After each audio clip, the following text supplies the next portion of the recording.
You're listening to the weekly Parsha Podcast with Ari Goldwag, recorded with Hashem's never-ending assistance in Ramat B'Shem Yisrael 5786, 2025. This week's Parsha is Parshas Vayeshev, and our Parsha has the story of Yosef and his brothers. Yosef is the beloved child of Yaakov Avinu, of Jacob, and he's given a coat of many colors. Brothers are jealous. First they want to kill him. In the end they sell him into slavery. So it's really the beginning of the saga of the Jewish people's descent to Egypt. They're going down to Mitzrayim, and it was something that was decreed upon them. Avram Avinu received this prophecy about the fact that his kids are going to end up down in a land, strangers in a strange land. And they have to go through this entire difficulty. Eventually, they're going to leave Egypt. They're going to receive the Torah, spend 40 years in the wilderness before they enter the land of Israel.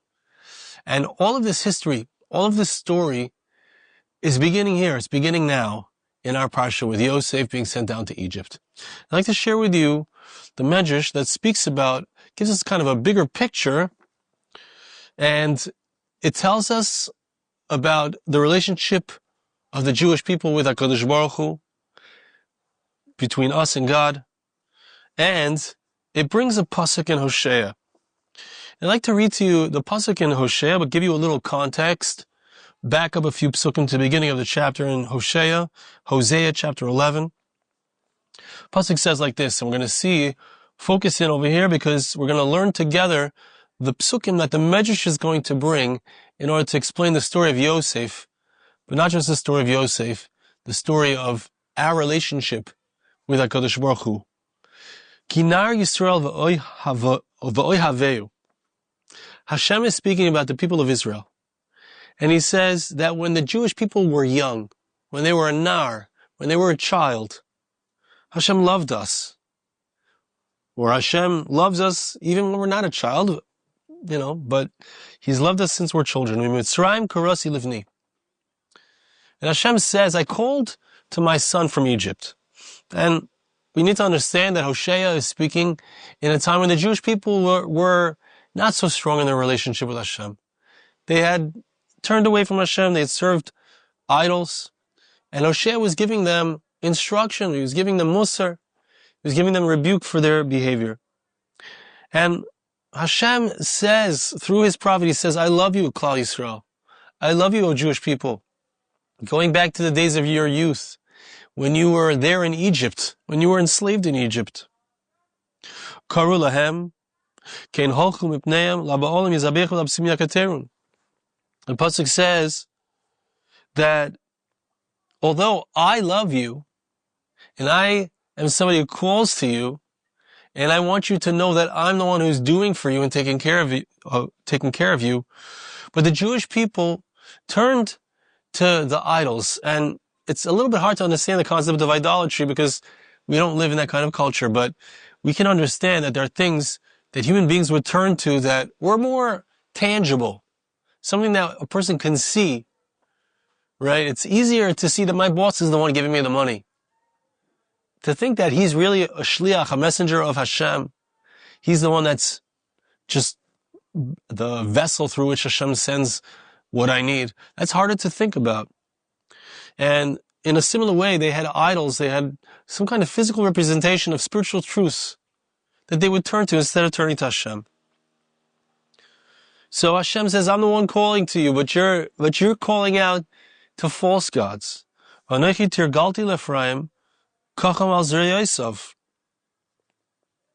one who took care of Ephraim. Ephraim is a reference to the northern kingdom of the Jewish people, which often was idolatrous, unfortunately.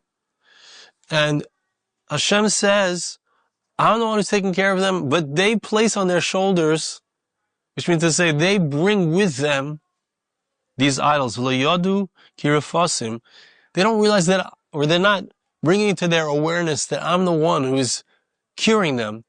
So they would have a sickness, they would turn to their idol, or they would place the idol in their pocket, whatever it was, and they would feel like they were cured because of the idol. But Hashem says, I'm the one that's curing you. Now, what is the result of turning away from Hashem? What is the result of getting caught up in a false god. Whether the false god is the money that we think that we are the ones who know how to earn, or that our boss is providing for us, whether it's a false god of an idol that we think is curing us. So Hashem says, look, I want to get you back. Hashem says, I'm going to take ropes, and I'm going to pull you with human ropes. We'll see what these human ropes are. This is really the center of what we're talking about. With chains of love. Hashem will use, that's what we're going to see, Hashem will use our enemies to pull us back to Him, to wake us up from our mistakes. We think the boss is the one giving me the money. The boss is going to get angry at me. He's going to take away my paycheck. So I remember that He's not the one. He's not the source. Says the pasuk, and this is our pasuk that we're going to see in the Medrash. Hashem says, I'm going to be somebody for them who lifts upon them a yoke, and understand that a yoke is something that it's true that it's something that you have to carry, and it's something that you have to pull a burden with. A yoke is something that's meant for an animal to be able to pull a burden. But it's something that makes the burden easier to pull, because it distributes the difficulty equally over the animal's back. And in a similar way, Hashem pulls this yoke upon us. And that Hashem provides for us what we need, our food. Hashem is the one who is giving to us, providing for us. And He does it in a way, ultimately, that we can see that it's Him. And one last pasuk, I'll read it after our pasuk, which is the center of our conversation. But pasuk says that Am Yisrael at the time was involved with the different powers, the superpowers of the time. Today the superpower is America. Superpower maybe is Russia. The ones who have the power, the nation, the UN, I don't know who has the power, but it's the nature of a human being, it's the nature even of a nation to depend on someone else who has more power to protect them or to make an alliance with. And the Jewish people at the time had made an alliance with Ashur. And they were having trouble with Ashur, Assyria. They had to deal with Mitzrayim, with Egypt. They were trying to find their place between the balance of powers at the time, just very similar to what's going on today for the people of Israel. But Hashem is saying, you make a mistake when you're dealing with all the superpowers. You think that they're the ones who provide you with security. You think they're the ones who are going to help you to maintain security. Sounds very much like today. But understand, I'm the one who is the ultimate source of your security. I'm the one who gives you the food. I'm the one who's taking care of you. I'm the one that's curing you. Now, let's look together at the Medrash and bring it back to the story of Yosef and of Am Yisrael's going down to Mitzrayim. Pasuk says, Yosef, who had Mitzrayim? Chapter 39, verse 1, it says, Joseph was brought down to Egypt, right? He was sold by his brothers, became a slave, he ended up in Potiphar's house. He had the difficulty with Potiphar's wife, he ends up in jail. But where does it all start? It all starts with him being brought down to Egypt. Now the Medrash brings the pasuk that we were reading in Hosea, and as is the way of the Medrash, before getting to our particular story, which is about Yosef, the Medrash starts off talking about another place where that same pasuk applies in a parallel way. Pasuk says, Hashem will draw us, really draw us to Him with ropes of human beings. El Yisrael. This is a reference to the fact that Hashem draws Am Yisrael to Him. How do we know? Because the pasuk says in Shir Hashirim, Mashcheni acharecha narutza. Please Hashem, the Jewish people say to Hashem, draw us after you, so we will run after you. So Hashem draws us. We see that the word drawing, pulling, is something that's done in the relationship between Hashem and us. And how do we know? Vayeshev ahava. What is the concept of chains of love? It's also a reference to the fact that Hashem uses chains because of his love for us. He enslaves us, let's say, to Egypt, as we're going to see, or Yosef is enslaved to in the dungeons of Egypt. What's the concept? It comes out of Hashem's love. It comes out of Hashem's love. Hashem loves us, the Pasuk says in Malachi. I have loved you, Hashem says. Ahavti eschem. Pasuk says in Hosea that we read together, we're going to darshan it, Ve'ehyeh lahem kimerime ol. So I placed the yoke on their back. That's what we said. What's that a reference to? The Medrash says, Shiremamti tzarem aleim. I allowed the enemies of the Jewish people to climb up on their backs, so to speak. I allowed the enemies of the Jewish people to have power over them. Kol kach lama al lechehem. The reason that this happened, why is it that the Jewish people experience, why do we have to have an October 7th happen? Why do we have to have an Inquisition happen? Why do we have to have the challenges and difficulties that occur throughout Jewish history? Why is there anti-Semitism? The Medrash teaches us that it's a result of a mistake that we make with our mouth. There's a mistake that we make, alecheim. Alechi is a cheek, but it's referring to the whole structure of the face, which involves the movement of the mouth. And what is really, if we think about it, what is speech and what is the movement of the mouth representative of? A person has their inner thoughts, their inner contemplations, their inner thought life, their inner being.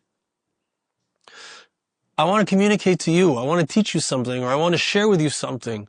So the words that I say have an impact on the world around me, but they also bring a full expression to something, to some thought, to some inner way that I am being. So when I speak and when I say something, so that expresses something that's going on inside of me, and it's the completion of what's going on inside of me. Says the Medrash, why did the Jewish people, why did our oppressors get power over us? Medrash says because it's because of something that's to do with our cheeks, something, the words that came out of their mouth. They said, in reference to the golden calf, they said, this is your God, O Jewish people, who has taken you out of Egypt. So there was a mistake that Jewish people made.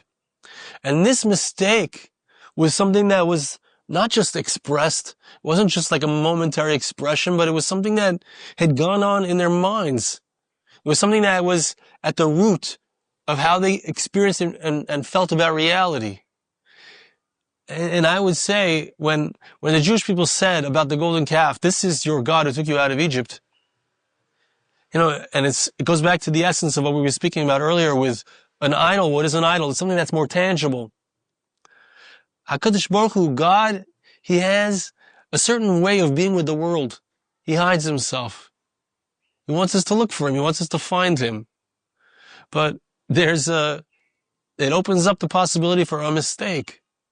Then instead of finding Him, we grab onto something else, which is more tangible, which is easier to see, to look at. Sometimes it's an idol, a golden calf. That's what happened with the Jewish people. That was the mistake. They said, this is the God who took you out of Egypt. It's an incredible mistake, but it's not so incredible. Think about it. How often do we make the same mistake? We've talked about this many times in the B'Talking podcast.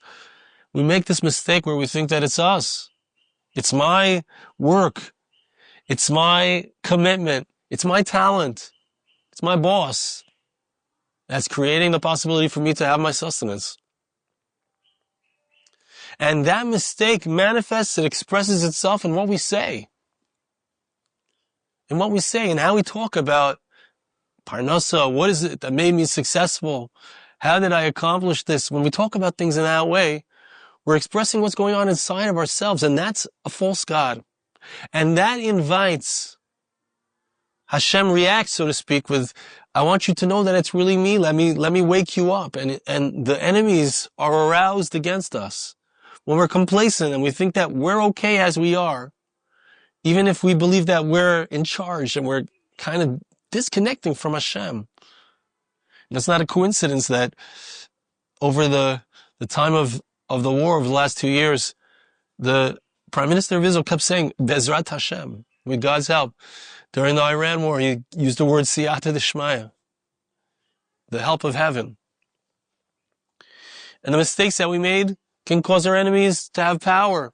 But the purpose of that, it's really coming from Hashem's love. It's a difficult concept to understand, but it's also something that we see all the time. The challenge, the difficulty is what brings out something inside of us that reconnects us to the fact that it's Hashem who's doing it. It wakes us up. It wakes us up. Look at all the stories coming out of the hostages returning with a belief in Hashem. The entire country of Israel waking up to the importance of having some kind of connection to Yiddishkeit, to Judaism, to God. And what's the end? V'soif ve'at elav oichel. Ve'at is with a test, not with a tough. Ve'at elav oichel means Hashem turned and brought us food, brought us sustenance. So what happens is it's a cycle here that's going on. It's a mountain. I don't know what the right word is. We have this turning away from Hashem, believing that it's us, thinking that the idol is doing it, thinking that we're doing it. The difficulty comes, the challenge arises, the enemy gets power, we wake up, and in the end we turn back to Hashem, and the result is that Hashem shows that He's the one providing for us. And the Jewish people have the food that they need, whether it's the man in the midbar, the miraculous manna that they ate in the wilderness, or whether it's when they get into Eretz Yisrael and they have all of their needs provided for in a miraculous manner as well. Every 6 years, triple crops so that they can keep Shemitah, let the land lie fallow. But HaKadosh Baruch Hu shows in the end, when we go through the cycle and we wake up to the reality, we're back in relationship, and it becomes clear all along it was Hashem, but there's an outpouring of abundance at the end of this process. Now, that beautiful tahalich, that's really the word I'm looking for. Tahalich is a process, that beautiful process that we go through, starting off separated, starting off making mistakes about our relationship with Hashem, misconstruing who it is that's providing for us. That beginning, which leads to the difficulty, which then unravels and opens up our hearts to receive the fact that it's Hashem who's taking care of us. That also parallels what happened with Yosef. We're going to again go through the pasuk in Hosea, which we started with. With the Chavlei Adam, Em Shechem, with the ropes, with the human ropes, I will pull them. Say Yosef. This is a reference to Yosef. Vayimshechu vayalu es Yosef min habor. They threw down ropes and they pulled Yosef out of the pit that they had thrown him in. So he was pulled out, and human beings were doing something to him which seemed negative. And it was negative in the moment. They were providing him, they were pulling him out and making him into a slave, selling him into slavery. But he was pulled through human beings in what seemed to be negative. Vayeshev ahava. And it was the result. The chains were a result of love. What's the love? Yisrael ahavis Yosef mikol banov. It's very interesting if we think about it. Yaakov Avinu loved Yosef the most of his sons.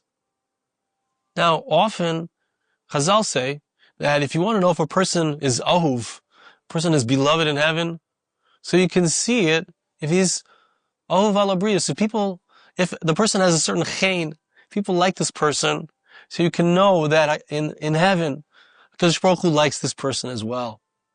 And if Yisrael was the embodiment of the Jewish people, Yaakov Avinu, Jacob, if he had a special love for Yosef, we can be assured that there was a specialness that he had from Hashem himself, as it were. Yaakov Avinu's face is etched on the Kisei HaKavod, on the throne of God's glory. So the things that he did certainly were a manifestation of stuff that's going on in a higher realm. So there was a love for Yosef that Yaakov had, and it really means that Hashem loved him as well. Before Hashem say that the love caused that he would be chained because the brothers were jealous of it. But on a deeper level, there was a love of Hashem for him. And there was something in Yosef that was needing fixing. There was something in him that was disconnected from Hashem, but really disconnected from his ultimate purpose, because Yosef is supposed to be the leader of his brothers. He's supposed to be the one who guides his brothers. He's going to be the king. He's going to rule over them. But there's something missing in his approach to them. Now, what happens to him? As it was in the times of the Jewish people, they had to undergo difficulties. Their enemies had to have power over them because of a mistake that they made. It was true with Yosef as well. His enemies had power over him. What's that? Potiphar's wife tries to seduce him, tries to get him to lie with her. And she's not successful, but he ends up in jail because of her. She sends him to jail for refusing.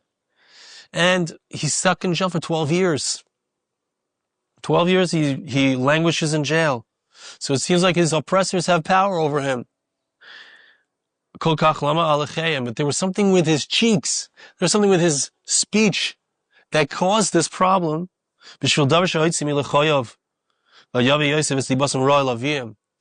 because he brought a negative report of his brothers to his father. Which means to say that instead of looking for the good, perhaps guiding them by being a good example to them, whatever it is, that's the right way of being a leader over his brothers, he brought a negative report about his brothers to his father. Trying to help them, maybe, but he did it in the wrong way. His approach was wrong. It was negative. That's not the way to be a leader. He just created more animosity between him and his brothers. If he's supposed to be the leader of his brother, he has to have a relationship of love with his brothers. But that negative type of speech was what caused that he should end up down in Egypt. So you have a process again with Yosef. Yosef, Hashem loves him. Yosef, Hashem wants him to be the leader of his brothers. Yaakov wants him to be the leader of his brothers. He's having dreams about leadership. But Yosef is not in the proper state of connection to his brothers. Yosef is missing something in his relationship with them. And what is the result of that? The result is that he ends up being hounded by his enemies. He ends up being oppressed by his enemies. He ends up in jail. And this process he goes through until ultimately, what does he say when he comes out of the bore, when he comes out of the pit of Egypt, when he comes out of jail? He says, through it all, the thing that he learns is that it's not him. It's not him. If he's going to be a leader, it's not going to be about him being a leader. It's going to be about HaKadosh Baruch Hu, Hashem manifesting through him as leader. It's going to be about Hashem. That's it. It's just going to be that he is somehow reflecting the light of Hashem into the world, into his brothers. Medrash often says that what is the end of the whole story? The end of the story is that there's a providing for all of the sustenance, all of the needs, the food of the Jewish people. Yosef HaTzadik, what is the end of his story? He ends up being in charge of all of the food in Egypt. His brothers end up coming to him to ask him for food, to be sustained. Ultimately, Yaakov and his sons and all of the members of the Jewish people come down to Egypt together in order to be sustained, and they are sustained. Everything that they need is provided for. So, it's very interesting. So the Jewish people have this kind of process that they go through, a sense of separation, a sense of challenge, and then a reconnection to HaKadosh Baruch Hu. And Yosef as well has the same exact type of situation. And it's really incredible. It's a beautiful thing. The process, we all see it in our lives, but it's something that we know to be true. And it's something that we experience ourselves. And so really the message is, and the lesson here is, that each and every one of us goes through this process, and this is what life looks like. We live a life, and we disconnect, we forget, we don't realize that who's the one that's providing for us and taking care of us is HaKadosh Baruch Hu. We make the mistake, and in making the mistake, we fall away from Him, and we kind of invite, heaven forbid, a challenge or a difficulty. And our challenge in that moment is to recognize that that's why. Why is it happening? It's because Hashem loves us. It's because Hashem wants us to reconnect to Him. It's because Hashem wants us to recognize that He is really the source of all of our needs. And that takes a certain humility. It takes a burning off of the ego. It takes getting rid of our sense of self. I want to do it myself.